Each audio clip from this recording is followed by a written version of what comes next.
சங்கரா சங்கரா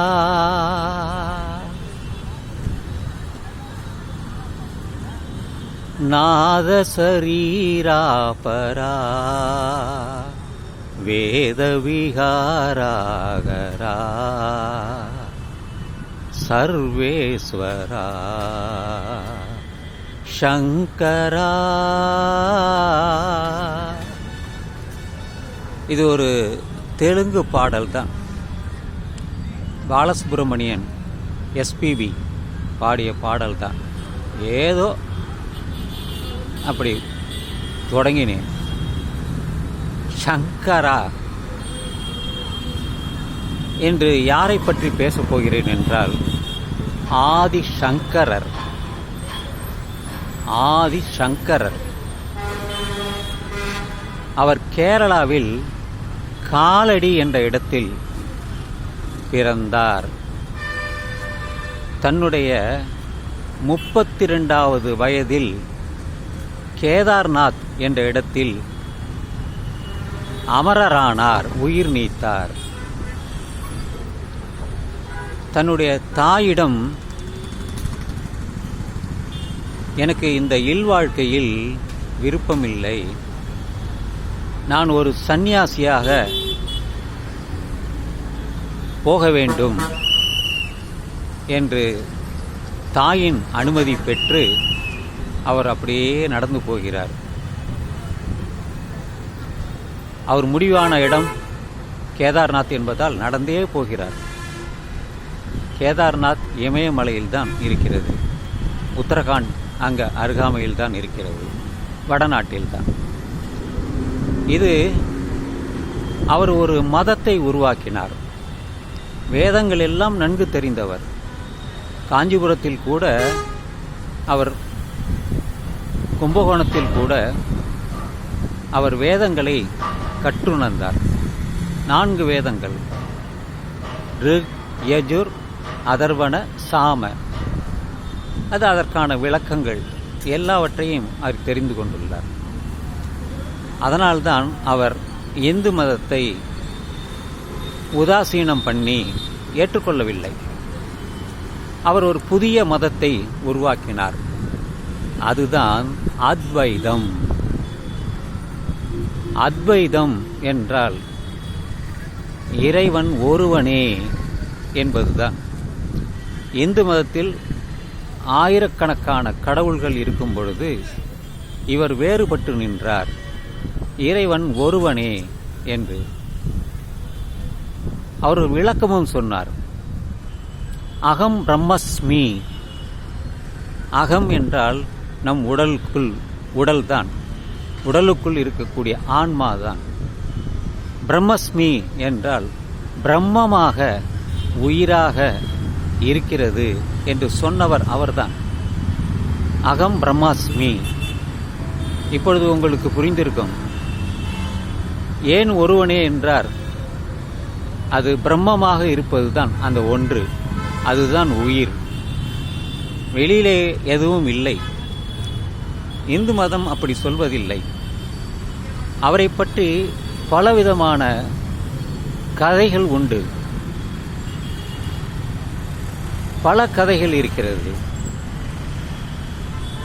அவர் இந்த சந்நியாசியாக இருக்கும் பொழுது ஒருவரிடம் கேட்கிறார், உனக்கு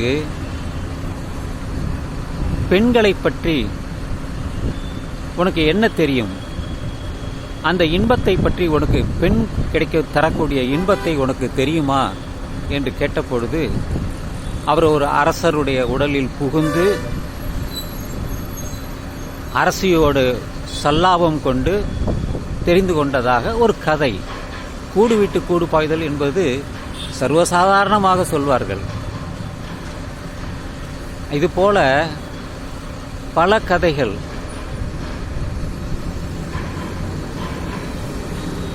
இருக்கிறது. இன்னொருத்தரும் இருக்கிறார். அவரும் கூடு விட்டு கூடு பாய்ந்து ஒரு இடையன் இறந்து விட்டான். இடையன் என்றாலே மாடு ஆடு வைக்கிறவன் தான். இறந்ததை அவ்வழியில் போகும்பொழுது அந்த பசு அழுததான், கண்ணீர் விட்டு அழுதது. அதை பார்த்தவர் அவர்தான் திருமூலர். பார்த்து